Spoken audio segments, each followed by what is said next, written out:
অনেকে চেহারা দেখিনি, এখন গর্ত থেকে বেরিয়ে সংস্কারের তালিম দিচ্ছে, বলছেন আমির খসরু।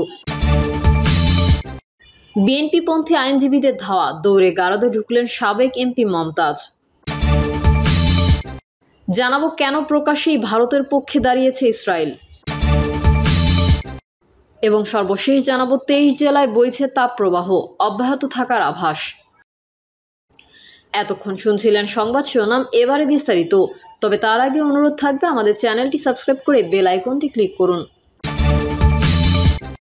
অনেকের চেহারা দেখিনি, এখন গর্ত থেকে বেরিয়ে সংস্কারের তালিম দিচ্ছে, বলছেন আমির খসরু।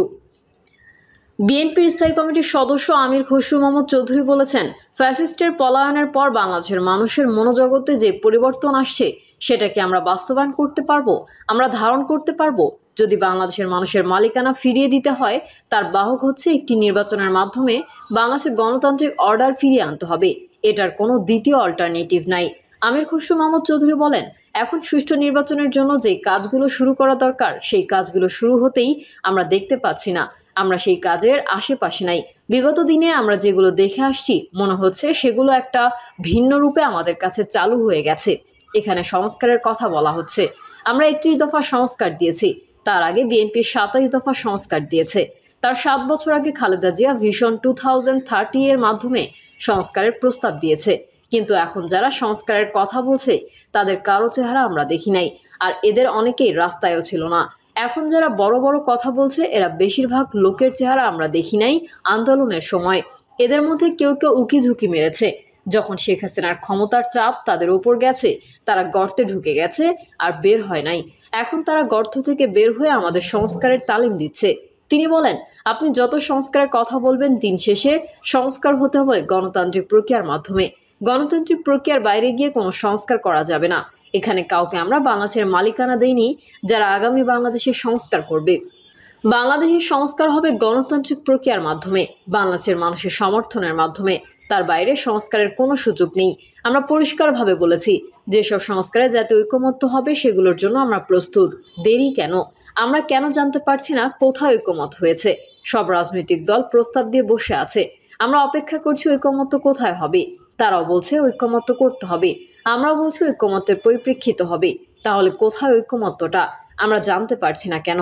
খসরু বলেন, কেউ যদি মনে করেন ওই শেখ হাসিনার মালিকানা এখন অন্য কারো হাতে গেছে, তারা দেশের সিদ্ধান্ত নেবে, জনগণ কি চায় তার তোয়াক্কা করবে না?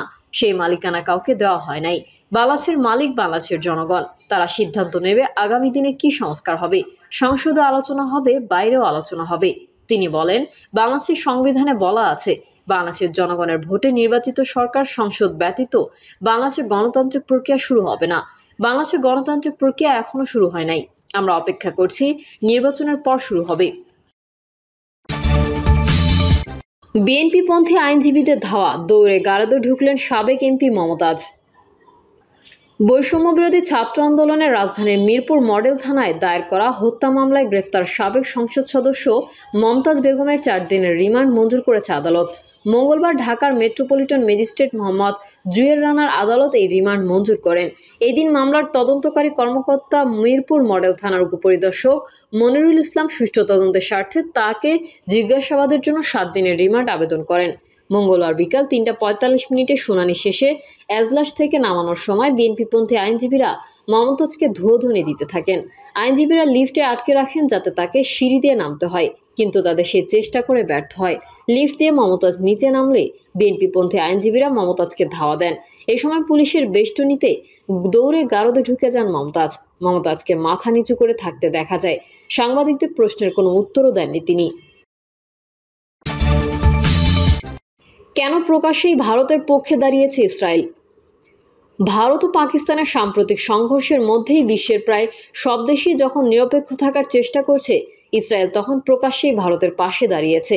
গত 22 এপ্রিল পেহেলগামে হামলার 2 দিন পর ইসরায়েলের প্রধানমন্ত্রী বেনিয়ামিন নেতানিয়াহু ভারতের প্রধানমন্ত্রী নরেন্দ্র মোদীকে ফোন করেছিলেন এবং বলেছিলেন, এই ঘটনায় যারা দোষী তাদের শাস্তি পেতেই হবে। পাশাপাশি ভারত পাকিস্তান সংঘর্ষের সময় ভারতে নিযুক্ত ইসরায়েলের রাষ্ট্রদূত জানিয়েছিলেন, আত্মরক্ষার সম্পূর্ণ অধিকার ভারতের রয়েছে। ইসরায়েল এমন একটা সময় ভারতের সমর্থনে এসে দাঁড়িয়েছে যখন তারা নিজেরাই যুদ্ধে জর্জরিত। এদিকে সংঘর্ষ শুরু হলে পাকিস্তান দাবি করেছিল ইসরায়েলি ড্রোন দিয়ে সেই দেশে হামলা চালিয়েছে ভারত। অন্যদিকে রাশিয়া ও ভারতের অংশীদারিত্ব ঐতিহাসিক হলেও এই ইস্যুতে ইসরায়েলের মতো কিন্তু তারা ভারতের পক্ষে সোচ্চার হয়নি। বরং ভারত যখন পাকিস্তানের সামরিক অভিযান শুরু করে তখন রাশিয়া দুই দেশের কাছে শান্তির আবেদন জানিয়েছিল। রাশিয়ার এই অবস্থান অনেককেই হতবাক করে। সামাজিক যোগাযোগ মাধ্যমে এই নিয়ে কেউ কেউ বিস্ময় প্রকাশ করেন।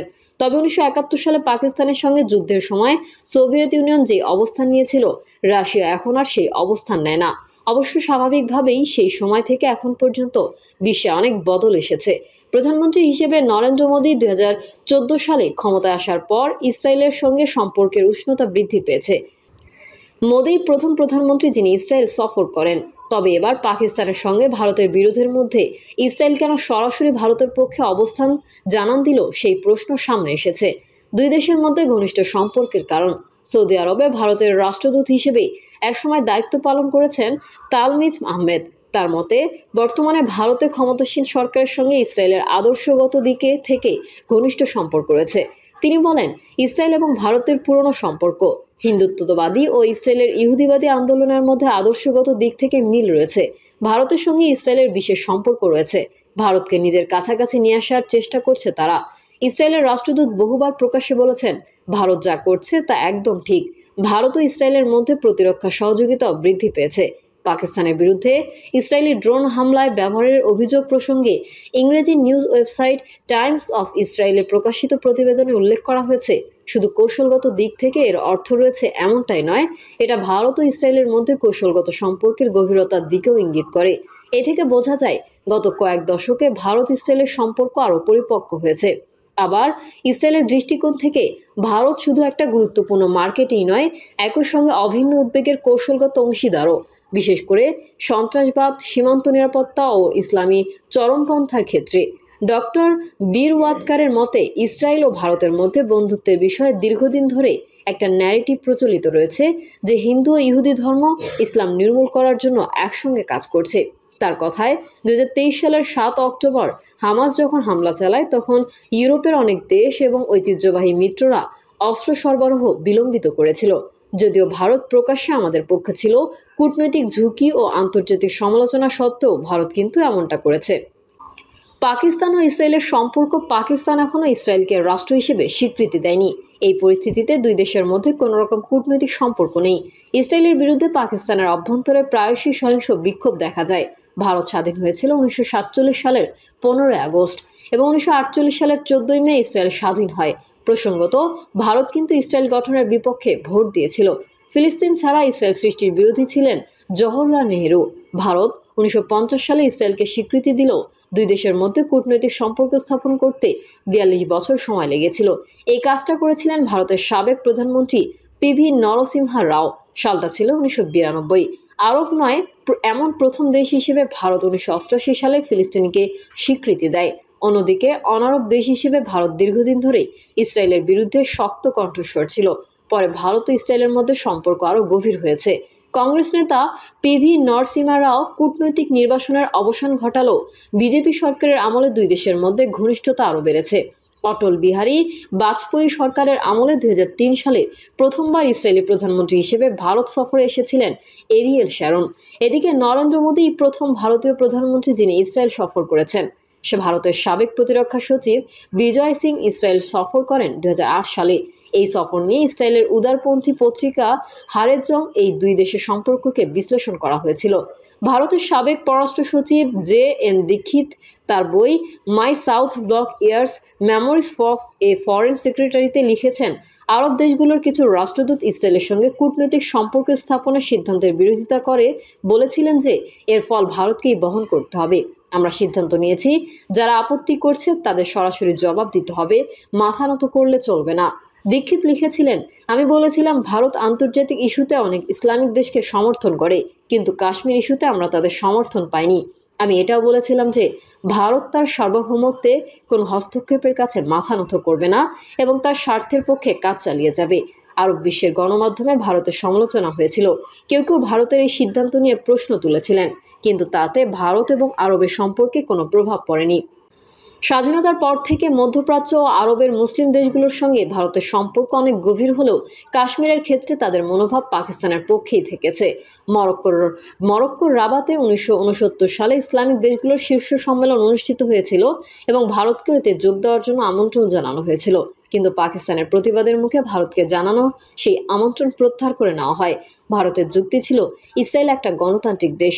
অনেকেই মনে করেন মধ্যপ্রাচ্যের মুসলিম দেশগুলোর পাকিস্তানপন্থী মনোভাবের পরিপ্রেক্ষিতে ভারত ইসরায়েলকে আপন করে নিয়েছে। এখন ভারতে নরেন্দ্র মোদীর সরকার ক্ষমতায় রয়েছে। এই সরকার কোনো স্তরে ইসরায়েলের বিপক্ষে নয়। প্রিয় দর্শক, এই ছিল এখনকার সর্বশেষ সংবাদ। আপডেটের সংবাদ পেতে চ্যানেলটি সাবস্ক্রাইব করে বেল আইকনটি ক্লিক করুন। কমেন্টে আপনার মতামত জানিয়ে আমাদের সাথেই থাকুন। ধন্যবাদ সবাইকে। আল্লাহ হাফেজ।